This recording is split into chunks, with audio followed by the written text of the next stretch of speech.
একসময়ের জনপ্রিয় ঢালিউড নায়িকা সাদিকা পারভিন পপি আবারও আলোচনায় এসেছেন, তবে এবার সিনেমার পর্দায় নয়, পারিবারিক সম্পত্তি নিয়ে বিতর্কের কারণে।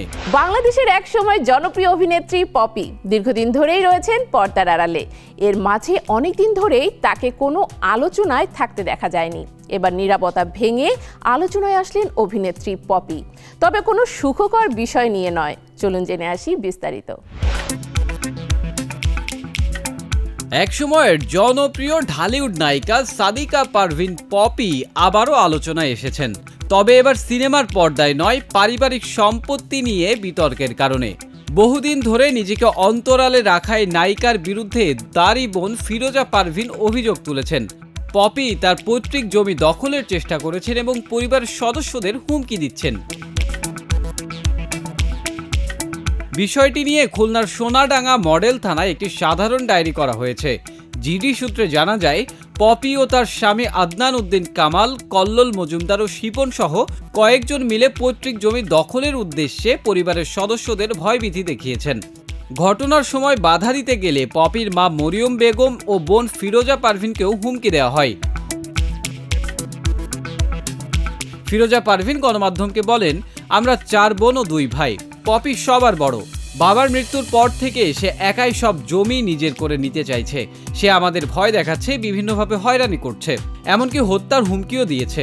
এছাড়াও তিনি আরও জানান, পপি ও তার স্বামী এখন খুলনায় অবস্থান করছেন এবং সেখানে থেকেই তারা বিভিন্নভাবে পরিবারকে চাপে রাখছেন। পপির মা মরিয়ম বেগম গণমাধ্যমকে বলেন, আমার মেয়েটা আগে ভালোই ছিল, কিন্তু বিয়ের পর থেকে সে বদলে গেছে। স্বামীর প্ররোচনায় আমাদের নানাভাবে হুমকি দিচ্ছে, জমি দখলের চেষ্টা করছে। এই বয়সে এসে আমরা যাব কোথায়? পপির বিয়ে ও সন্তান জন্মের বিষয়টি নিয়ে অনেকদিন ধরেই নানা গুঞ্জন ছিল, তবে তিনি কখনো এ নিয়ে প্রকাশ্যে কোনো মন্তব্য করেননি। 2019-20 সালের দিকে গুঞ্জন ওঠে তিনি গোপনে বিয়ে করেছেন এবং সন্তান জন্ম দিয়েছেন, কিন্তু পপি এসব বিষয়ে বরাবরই নীরব থেকেছেন। এরপর থেকে তিনি ধীরে ধীরে শোবিজের সঙ্গে সমস্ত যোগাযোগ বিচ্ছিন্ন করেন। 2020 সালের শেষের দিকে তিনি সিনেমা থেকে সম্পূর্ণভাবে দূরে সরে যান। সাদিকা পারভিন পপি 1997 সালে সোহানুর রহমান সোহান পরিচালিত আমার ঘর আমার বেহেশত সিনেমার মাধ্যমে চলচ্চিত্রে অভিষেক করেন। তবে তার প্রথম মুক্তিপ্রাপ্ত চলচ্চিত্র কুলি, যেখানে তিনি ওমর সানের বিপরীতে অভিনয় করেন। সিনেমাটি তখন 7 কোটি টাকার ব্যবসা করেছিল, যা সেই সময়ের জন্য বিশাল সাফল্য ছিল। এরপর মেঘের কোলে রোদ, কি জাদু করিলা, গঙ্গযাত্রা সহ একাধিক জনপ্রিয় সিনেমায় অভিনয়ের মাধ্যমে তিনি শীর্ষ নায়িকার আসনে অধিষ্ঠিত হন। তিনি তার অভিনয়ের জন্য 3 বার জাতীয় চলচ্চিত্র পুরস্কার অর্জন করেন। পপি শুধু রোমান্টিক ও বাণিজ্যিক সিনেমাতেই নয়, সামাজিক ও নারী কেন্দ্রিক চরিত্রে অভিনয় করে দর্শকের মন জয় করেছেন। বিশেষ করে গঙ্গাযাত্রা সিনেমায় তার অভিনয় সমালোচকদের প্রশংসা কুড়ায়। পপি ধীরে ধীরে যখন অভিনয় থেকে দূরে সরে যাচ্ছিলেন, তখন অনেকেই ধরে নিয়েছিলেন হয়তো তিনি ব্যক্তিগত জীবনে স্থিতিশীল হতে চান। তবে তার বিয়ে, সন্তান এবং পারিবারিক সম্পত্তি নিয়ে জটিলতা সবকিছুকে আরও রহস্যময় করে তোলে।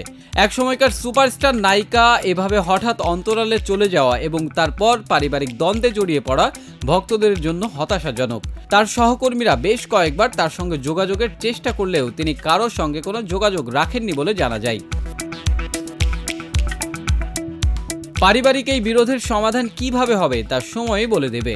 তবে পপির ভক্তরা আশা করছেন তিনি শিগগিরই এই সমস্যার সমাধান করে স্বাভাবিক জীবনে ফিরে আসবেন এবং হয়তো আবারও রূপালী পর্দায় তার অভিনয় প্রতিভা প্রদর্শন করবেন।